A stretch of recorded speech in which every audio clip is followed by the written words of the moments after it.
And this might be a perfect segue to us starting right now. So hi, I'm Michael Nadlin from Market Lead, and I've got Cory Lindholm here. Lindholm from Ads by Cory, who Cory and I have been friends for over a year now. Yeah, I'd say it's been at an least. Awesome friendship. And Cory is one of the 3 top people in the world I would say are the best at Google Ads and advertising. So, and I'm not saying that to flatter you because you're here. It's because I know your work. I've seen your work. I've seen the content you've put out. You are as I've been saying, a thought leader, but more importantly, a results leader. So this was a fast segue in because we've just been chatting on before this little chat just about some stuff, but I thought that was an amazing segue to start. So Cory, mate, welcome. That's very kind of you, and thank you so much for having me again. Excellent. So, when we were messaging a couple of days ago, like, oh, what should we chat about? I'm like, just a bit of everything, because like I don't want to have like a stuck agenda. I want to see just what comes up with the flow. But the first thing you just mentioned, which was quite interesting, was you had gone on a mini online sabbatical, like offline sabbatical, and maybe taking some time off work. And then when you came back, you noticed on LinkedIn and just online in general, there's a flood of people being gurus and experts now. And I would love to know what your opinion is, why you think there's such a flood of like people giving out expertise now. Yeah, so first off, with the sabbatical, as I called it, I was definitely still working, very active, though I wasn't posting as much. Really, and there's a quote from a musician that I'm going to blank on the name, but for me, it was, in order for me to have any output, I needed some input, in my life. So I just, it was traveling. It was like getting that stimulation to feel a lot more motivated about continuing to put things out there at a high level, because as you know, I put a lot into that stuff. And now when I came back, I did seem that it did seem that there was just a ton of sort of know-it-all gurus, and I've never heard of these people. I work with and partner with a ton of very large agencies, and I'm like, these people seem to know their stuff, but they also seem to be kind of saying the same thing that some of these other agencies have been saying for a long time. The thing I have the most concern with is people putting out, this is the way to do it, but they don't have a lot of experience based on other content that I read from them, but they're not really elaborating, and they're not saying this is based on 100 accounts or this is based on just this niche industry. They're sort of just saying, here's a checklist of how to do the perfect XYZ. Your PMAX setup should be this every single time. So yeah, it was interesting as far as why. Maybe just people saw an opportunity and started jumping on it. That's my best guess. Awesome. Yeah, I've found it, even for me, after doing this for 10 years, and I presume you're up to nearly 10 years. You're about 7 years into... Almost there, yeah. Wow, man. We're getting old. I guess so, huh?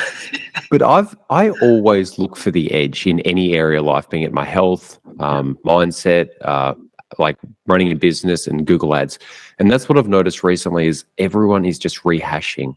And I've noticed that people who are newer in the industry, who actually have more followers than me, they're just rehashing my material. And it's like, I'm starting to think, do you even have any clients, or how many clients do you have, and how big are those clients? Because I'm aware of the client size that you work with. The clients that we work with tend to spend around around 10 to 50 to 50 to 100 and 100 to $250,000. So I'm not really playing with small fry clients. So I've got bigger clients spending a lot of money, getting outstanding results. But then I've also got small ones, so I can start to see what works across the enterprise, medium, and small businesses. Yeah.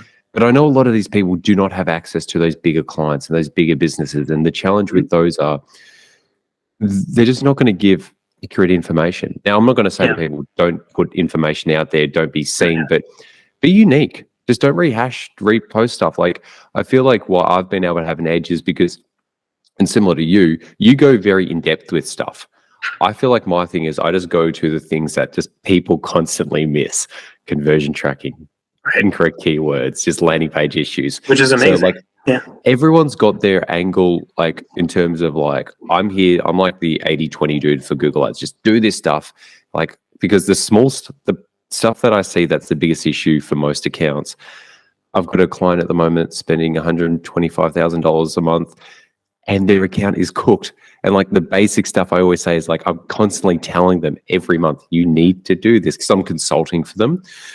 And everyone's got to find their own lane. But if you're just rehashing other people's stuff, like I've just ended up blocking people who just like take my stuff because I'm like, this ain't fun. Like, let's like give me, let's give and receive. So I just wanted to, I don't know where I was going with that. It's really important just to, if you are posting stuff online, actually just be like an original thinker, or like talk from your results, not based on like, oh, I heard these people are doing these things. This new feature's out right now. Like, I don't care. Tell me about your experience. That's what I want to hear.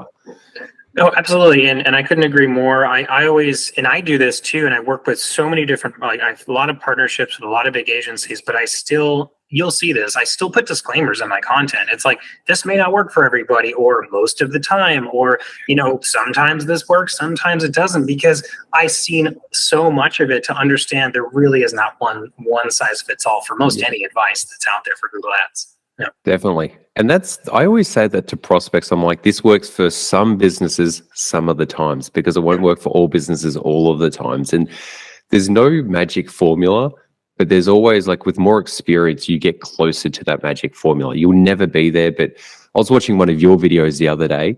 Shout out to your new channel. Amazing. And we'll link it below, which I've been finding really beneficial, because you putting yourself in front of camera now, beyond just the written posts, is such a powerful way for people to see what you're seeing and hear what you're thinking as well. Is you're saying that a lot of people, look for, the perfect checklist or the perfect guide or the perfect course, and you're mentioning some, but you said, look, there's no bypassing experience. Absolutely. Like, because you say you just have an intuition. Like, I remember at one of my old jobs, my old CEO, who's quite famous now, he goes to me like, what did you do to improve this account? I'm like, I don't know. And he's like, no, what did you do? I'm like, I was just me. He's like, no, what did you do? We need to recreate this. I'm like, I don't know. I've just been doing this for so long that you just kind of see the matrix, and then you just do stuff, and then it works. And it's so hard to codify that.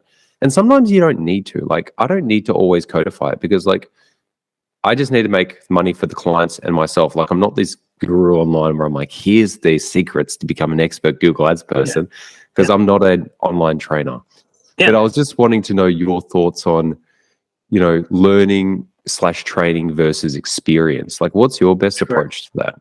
Yeah, no, I appreciate you bringing that up, and thanks for the shout out. Anyone that's done manual bidding for larger accounts, even back in the day when we didn't trust the algorithms as much to do the bids for us, and we were doing all these bid modifiers, and maybe you were running scripts to help you out with that, et cetera. But in that time, you do get to this point, like you mentioned, where your intuition is such a big part of it, which makes it nearly impossible to teach. And I've heard other sort of PPC specialists talk about this, where trying to teach manual bidding is nearly impossible, because there is just, sure, you could show people the basics and how to do it, those kind of things, but there is certainly a feel that you have to just sort of develop over multiple companies and multiple accounts in order to do that well enough to actually get some results. So it's a pretty interesting process. And because I do work with a lot of larger clients in terms of management, but I also consult and train business owners who don't have the budget to hire anybody to do that for them. I have to live in both worlds, which is really fun for me. So I get to live in that world of,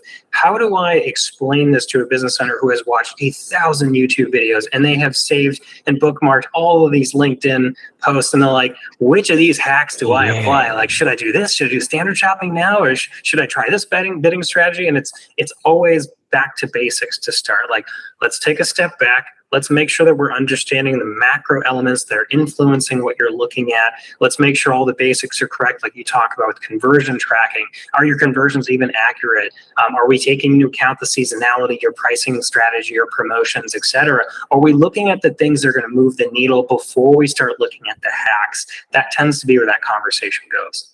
Yeah, wonderful. And that is a perfect understanding for even specialists to understand that the answers are not always in the account. You've got to talk to the client, see what's happening on their side. What are they wanting to focus on? Because they might have a line of business that, look, we want to focus on this. And you might, but this is going so well. It's like, but what's going well in the account may not be going well in the business. And the business is what needs results, not the Google Ads. Google Ads is there to support and reflect the business, not the business to reflect Google Ads. Yeah. As well. Just to interject really quick, No, go I ahead, man. always say this of Google Ads as a tool. It's a tool. Google Ads is a tool to achieve your business objectives. And sometimes Google Ads will not be the tool to use. And that's just the truth of it. But in a lot of cases, it will be. So those are all considerations I like to mention. Yeah. And I naturally, for some reason, I've always been like a frameworks guy. So whenever I go into life and do stuff, I'm like, okay, what's a framework for this? Not like processes, but like, what's a framework that can apply to most businesses? And my framework for business in general, the ones that we tend to work with are, like if it's lead generation, is stage 1 is leads. Stage 2 is selling. Stage 3 is fulfillment. Stage 4 is retention/referrals. So then feeds back to the lead/selling machine. And going back to saying like Google Ads as a tool, it's like Google Ads is a tool for generating leads. If it's e-commerce, it's also a tool for generating sales. But most people think that, I've just got to do Google Ads. It's like, no, you need to get leads. Google Ads may be a channel. Facebook may be a channel. Email marketing may be a channel. Let's not just forget that Google Ads is not some holy grail of getting leads. Now, I think it's probably the best one that's ever been around based on high intent traffic. Yeah, well, that's the thing. People have high intent traffic, proactively looking in the moment right now, and go to a page and they take action. But Google Ads is just a tool to generate leads. Nothing more, nothing less. It's not your holy grail to save your business from liquidation, which sometimes happens. Yeah, Google won't fix your business. You need to fix your business and then use Google as needed. Yeah. So usually I ask the question of like, where do you see the future of advertising, or what are the biggest mistakes in accounts? But I'll ask another question more based on business. What are the biggest things you're noticing with your clients that you're either working with or consulting, like the business issues that they're having, that they're trying to fix with advertising? Yeah, that's a great question. Fulfillment is something that comes up more often, not for larger inventory, for larger product catalogs type of clients. So if you've got 35,000 products and you've got varying SKUs within there, it's there's always the inventory management question of how do we utilize Google and the settings and our product segmentations in order to meet those goals. And I really like that thinking, because that tends to be when I get the question around structure and which campaign or ad types to use. I always go back to, well, what are the goals? What are the business goals? What business intelligence is available so we can make those decisions? And how reliable is that data? That always gets forgotten too. So that's usually where things go. Inventory, also just getting started for smaller clients, e-com, just single sort of solopreneur e-com businesses. Where do we get started? Where should we put our limited budget? I actually just launched a video yesterday about we got low spend, low data, maybe no conversions. Where do you go? What do you do? And at the core of that was just focusing on the right things, like identifying those pockets of opportunities where growth can happen. Where are you actually succeeding? Maximize your budget there, because people come in and they go, should I do a competitor search campaign? Should I do a DSA campaign? Should I do a full build PMAX and YouTube outbound? And it's like, no, relax. We got to do the right things right first, and then we can scale with some other ideas. Yeah. And the best thing about Google Ads is it's not a cost, it's an investment. It's only an investment when you do it right. So if you put $1 in, you can get $4 or $5 out, especially with e-commerce being so fast. I was having a chat with a company that needs assistance with a vaginal and anal bleaching cream. And they were wanting to do Facebook ads. But I was just like looking, and I was Googling, I'm like, you could just run like Google shopping ads. Cost per clicks are really cheap. People have a high buying intent, and you can get sales like immediately. And they're like, oh, we didn't think about that. Like there's so many ways within Google Ads that you can just get success really fast. Like if it's a lead generation campaign, just focus on like 5 to 10 keywords, exact match. If you're really like strapped for budget, and just send them to a high converting landing page. If you're an e-commerce business, optimize your feed, make them keyword rich, run a standard shopping campaign for a bit so you can see the search term report. I don't really like running search ads for e-commerce. That's just me personally. Sure. Especially for smaller businesses, just because I just want to like get low cost per clicks, high intent. Right. But there are just so many ways that this is coming back to the Google Ads thing rather than the business issues. But the fulfillment thing is huge. A lot of the e-commerce clients who are not going well that I've seen in the past, it's just like, they're like, oh, sales are down. It's like, dude, your top selling products are out of stock. What do you expect me to do? Right. Yeah. Absolutely. And I would add to that growth. Right now, it's like growth. And I think actually PMAX spurred something there. I think also these attribution softwares coming out also spurred some of this conversation, which I really like. Some of this businesses that are, again, larger e-commerce tends to be the ones that I talk with the most. This is kind of, I'm a little biased to those, but is, okay, how do we understand new versus returning? How can we utilize these attribution tools to their fullest? And how can we identify those pockets, not just of like getting a better ROAS, but how can we grow gross profit? How can we add to our net sales and not just continue to advertise to the same people? These tend to be the topics that I hear about the most, is how can we do better with inventory management, utilizing Google Ads, whether pushing new products or getting rid of clearing overstock.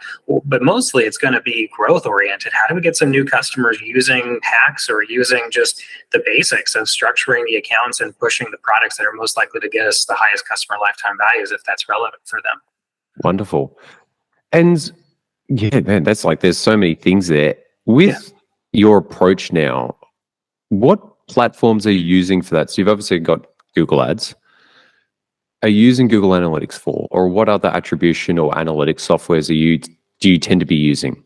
Yeah, so I will say I have a, just like disclaimer, a partnership with both Triple Whale and Northbeam. So disclaimer out there, but it's because I believe in them so much and I've tried all of them and they tend to be the best. I particularly like Northbeam. No hate to, no shade, throwing any shade on Triple Whale, but I tend to lean towards Northbeam. Those are my favorite. So in terms of attribution, Rockerbox is great too, but I tend to like those. Google Analytics for sure. There are things I like to use for that. Obviously, Google Merchant Center when needed. And I'm also a big Tableau and I'm a blanking Power BI guy, mostly Power BI. I'm almost at a power user at this point level, because I use Google Data Studio, as you probably do as well, for years, especially agent side. It's very easy to template, very easy to just integrate Google Ads with it. But I really like the and people are going to hate me for saying this, but I just feel with Power BI versus Data Studio, we could argue this all day, but Power BI just has some incredible reporting capabilities and abilities to dig into the data and use AI to uncover some really useful insights. But also, I'm a super nerd at this, so also running Python and developing internal systems for AI, so we can create some predictive models. That can be really exciting, but you need a lot of data and you need a lot of the resources and data scientists to do this. I probably can't do all of it for you, but these are also tools that I'm utilizing. Awesome. Yeah, and that's really a powerful thing that you're talking about, that you've got skill sets in Python and like business analytics as well, because most of the success that I've had for my clients have come beyond the Google Ads account. It's not the keywords or like the structure of the account. It's like things even in the Merchant Center, like making adjustments there or doing things with like Google Sheets, because I usually use Google Sheets in an API, and Excel formulas, and then do all this crazy stuff and then push the data back into the account. But that's when I can do the business analysis side as well, which most people just think, oh, just focus on the account. And how can I go from the 90th percentile to the 99th percentile on the Google Ads? It's like that focus and energy, if you put that same into somewhere else, you'd be getting a 10x return. But so many people are just looking in the account for what's the hack in the account. It's like, it's not one thing in the account or multiple things. It's like other things that complement it. What's happening on the website? What's happening in your analytics? What's happening on the business side? Are people actually, what's the sales rate in the business? If you're doing lead generation, like what's the lead to sale rate? Like if you just improve the lead to sale rate, maybe like everything Google, you could, double the spend and get higher cost per leads because you're more comfortable, that you're more profitable. Like these things are so, when people start to look for how do I get cheaper costs or like lower cost per leads, I'm always like, you're trying to fix something in the account that's an issue. It's like you're trying to fix something in the business in the account, which is probably the biggest red flag. Yeah, I always get really excited, and I know this isn't always successful because obviously every agency you work with is different, but when a client starts doing conversion rate optimization and taking that seriously, I get so pumped because I'm like, thank you, you are working on that thing that can really, really move the needle. Not that Google Ads and the changes in it are not necessary or won't move the needle, but that type of thing, if you could double your conversion rates or even add 20% to your conversion rates, my goodness, that can create a lot of pockets for opportunity and maybe open up new customer buckets of customers that you never even had access to in the past, and can create new products around those audiences. So yeah, it can be very exciting when they start doing that. Conversion rate for me is such a big thing. That's why like we've started offering landing pages for our lead generation clients, because for years we're sending traffic to either static landing pages, like just a page that like someone's designed and just like that's what you get. And it's like, dude, like I need to be as agile and dynamic with the Google Ads account, or like with the page, as I am with the Google Ads account, or sending traffic to the website. And then that's the same with e-commerce. Like you increase the conversion rate by 1% for an e-commerce, you've literally doubled the revenue and half the return, like double the return on ad spend. With lead generation, if you just go from like a 3% conversion rate to like a 10%, like not only do you lower the cost per lead significantly, you amplify the amount of leads you get. And then for like a B2B business or a B2C, the opportunity cost is so significant, or the opportunities gained is so significant that like conversion rate is so important. But most ad specialists just go, what do I do in the account? What do I do in the account? It's like, dude, take a step back and go, what's the other part of this? You've got traffic going to a page. More people spend the time, like if they just spent the same amount of time trying to stop myopically changing accounts and just put that same time and effort on the website, on the landing page, they would be getting a double return immediately. Because so many people negate the conversion rate optimization side, or they just do it wrong. They either complicate it too much or they just don't do it. There are not that many important elements to it. And there's a guy called, if you're in e-commerce, Jacka Schmid, he has this e-commerce checklist, which is outstanding. I think it's probably too much. It's like 300 checkpoints on it, which I've been using. Yeah. Well, I bought it. It was like $70, and I use it with all clients. But also then for lead generation, we just build our own list because, you know, I've been doing this for 10 years, agency side, spent over 70 mil, like on ads, you know, doing a lot of stuff. So I kind of have picked up the themes, and there's not that many things you need to do. But if once you do them properly, life just works out properly. And people think it's like, oh, I just got to fix the design. It's not actually the design. It's about conversion elements, things that actually incentivize people to take action and to understand your audience, right? Yeah. 100%. And I think the opposite applies too, which is funny, right? People, they get so immersed in all these little hacks and tactics. Strategically, things may be way off or don't align with what the actual business objectives are, where they can't align a strategy to the business objective because it changes every other day. We've all dealt with those things before. But then how many e-com clients I've worked with that they have never downloaded or rarely download the products level data from Google Ads, or they don't pull it from the API. So they're looking at things at the campaign level, maybe the asset group level if they have those insights, and they're just making decisions off of that, but they're not using custom labels to bucket performance outliers. They're not doing those super, super vital things. I actually really get excited sometimes when that happens because they want to grow. They're looking for pockets of opportunity, but they don't really just know how to do it. They're not comfortable in Excel. I don't blame them. They're not comfortable with Google Sheets. And I'm like, let's go ahead and download some of this data, or let's grab it from the API, depending on how large the inventory is or how much data is in there. And let's explore this. It's super fun. I love nerding out like that. Yeah. Dude, I love that you said that, because a few weeks ago, I'm a madman with Google Ads and Google Sheets. People don't really know about my Google Sheets, but I'm like, my girlfriend, like there'll be times where it's like 9 or 10 at night, we're just about to go to bed. I'm like, I've got an idea. And then I sit up for like 3 hours programming like a Google Sheet, but like, okay, I'll pull in all the stuff through the API. And one I built like 3 or 4 weeks ago was I pulled out all the product performance data based on the last either 30, 60, 90, 120 days. And then the raw data is there. And then on one sheet, I've built like a qualification. If the ROAS is more than this, label it as high ROAS, low ROAS. If it's had more than this click, label it as more clicks, less clicks, like all this type of stuff. And I'll show it to you afterwards. But going after this, like with this, I could identify high-performing clients, high-performing products, low-performing products, and like kind of low-impression, low-click products that haven't had a chance. But people know these strategies, but let alone build a tool for it that kind of automates it, and then let alone actually do something with it. Yep. So like now with clients, I implement it for their e-commerce accounts. Get fucking awesome results.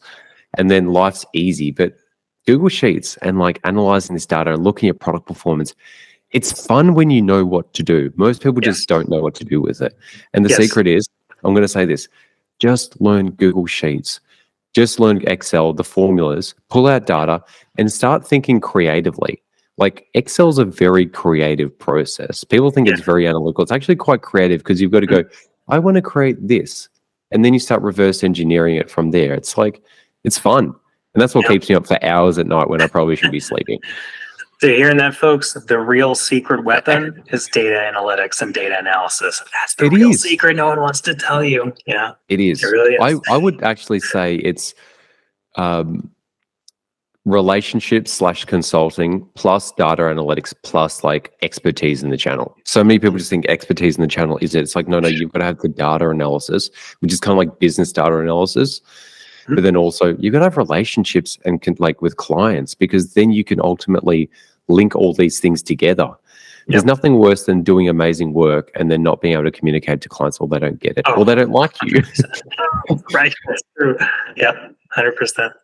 So the last question, because I'm conscious of your time, mate, is, you're working with a few agencies now and doing white labeling. And obviously it's interesting when you white label and work for agencies, because they present themselves as an authority, but sometimes, you see behind the scenes and you're like, fuck, what the hell is going on here? And, sometimes it can intimidate people being like, oh, like this client's working with this big agency, I could never compete. Like, what are the issues that you tend to see with agency accounts? And if you work with multiple agencies, you're probably more fine to say, but like, I've worked at agencies for years, and like I've done white labeling as well. And I've seen so many issues that are so basic. What are the biggest ones that you tend to see of like accounts that have been managed by agencies? Yeah, good question. There's a lot here. I think probably the one that comes top of mind is communication with the client, not being clear as to what their goals are. And sometimes that's not their fault. The client just doesn't give them that information, or they kind of stall because they don't want to do the hard work, or they don't have the information to do it. I think that honestly is probably number one, is not having clear communication on goals. Why are we doing what we're doing is another one. Like, well, I'll go in there and look at an account, and I'm saying, okay, so you've got 30 standard shopping campaigns, and we've got 10 products, we've got what are we doing here? And we're doing this query filtering. I'm like, I like that. But then why are you also doing these other things over here? And they don't really have a good answer, because, look, I don't blame them. So many account managers and agencies, you probably remember, you've got too many accounts. You have no time. Your focus really every day is your biggest clients that are spending the most with the agencies, because that's what your boss tells you have to focus on, and that makes sense financially. And unfortunately, a lot of smaller advertisers get kind of left in the dust because of that. But I still think it is so important, even if you don't have time, be really clear about your goals with the client and what their objectives are, so you can align a strategy to that. So even if they're not talking to you all the time, you can do your job to the best of your ability. I feel like that's usually what's lacking the most. I'll get into it. I'll ask these questions that I would ask a client, and they go, I don't know. And it's just like half of the answers is, I have no idea. And it's tough.